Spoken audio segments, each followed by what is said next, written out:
श्री रामकृष्ण देव के उपदेश वचनामृत पृष्ठ क्रमांक 277 परिच्छेद 48 बलराम के मकान पर ईश्वर दर्शन की बात जीवन का उद्देश्य।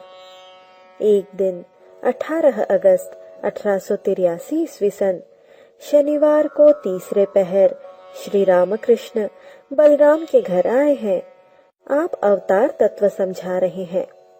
श्री रामकृष्ण भक्तों के प्रति अवतार लोक शिक्षा के लिए भक्ति और भक्त लेकर रहते हैं।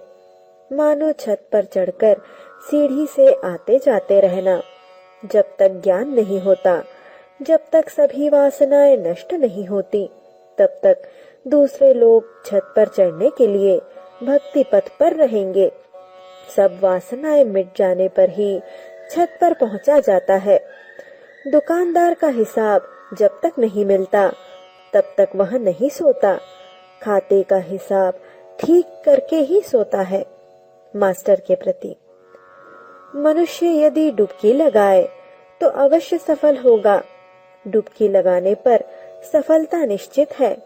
अच्छा, केशव सेन, शिवनाथ, ये लोग जो उपासना करते हैं, वह तुम्हें कैसी लगती है?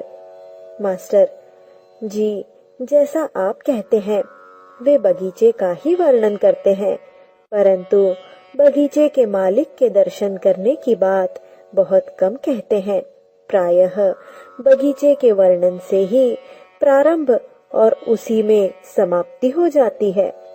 श्री रामकृष्ण ठीक, बगीचे के मालिक की खोज करना और उनसे बातचीत करना, यही असल काम है। ईश्वर का दर्शन ही जीवन का उद्देश्य है। बलराम के घर से अब अधर के घर पधारे हैं।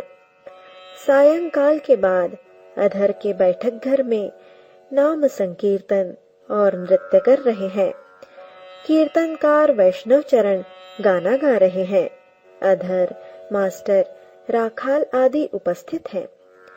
कीर्तन के बाद श्री रामकृष्ण भाव में विभोर होकर बैठे हैं। राखाल से कह रहे हैं, यहाँ का जल श्रावण मास का जल नहीं है। श्रावण मास का जल काफी तेजी के साथ आता है और फिर निकल जाता है। यहाँ पर पाताल से निकले हुए स्वयंभू शिव हैं, स्थापित किए हुए शिव नहीं है।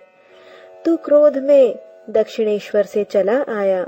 मैंने माँ से कहा, माँ, इसके अपराध पर ध्यान न देना। क्या श्री रामकृष्ण अवतार है? स्वयंभू शिव है। फिर भाव विभोर होकर अधर से कह रहे हैं, भैया, तुमने जो नाम लिया था उसी का ध्यान करो। ऐसा कहकर अधर की जीभा अपनी उंगली से छूकर उस पर न जाने क्या लिख दिया।